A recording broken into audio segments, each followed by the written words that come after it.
नमस्कार दोस्तों, मेरा नाम है हिमालय सिंह और आप लोग देख रहे हैं लंगड़ा न्यूज यूट्यूब चैनल। और आज हम बात करेंगे भोजपुरी की बहुत ही शानदार फिल्म यूट्यूब पे आने वाली है, जिस फिल्म का नाम है किसान बहुरिया। इस फिल्म में स्टार कास्ट में है प्रशांत सिंह, अंजना सिंह, गोलू तिवारी और भी भोजपुरी के बड़े बड़े कलाकार देखने को मिलेंगे।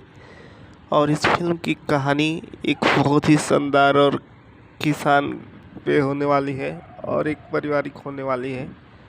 और इस फिल्म में हीरो जो है मतलब मानसिक रूप से पागल और है, तो कहानी दिखाई गई है। और ये फिल्म टीवी पे धमाल मचाने के बाद अब ये फिल्म यूट्यूब पे आने जा रही है। यूट्यूब पे 21 मार्च को सुबह सुबह 8 बजे रिलीज़ किया जाएगा we for you YouTube channel पे। तो आप लोग ज़रूर देखिएगा फिल्म किसान बहुरिया।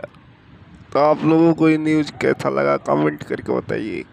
और चैनल में नए हैं तो चैनल को सब्सक्राइब करें, लाइक करें, शेयर करें। मिलते हैं अगले वीडियो में, तब तक के लिए जय हिंद, जय भोजपुरी।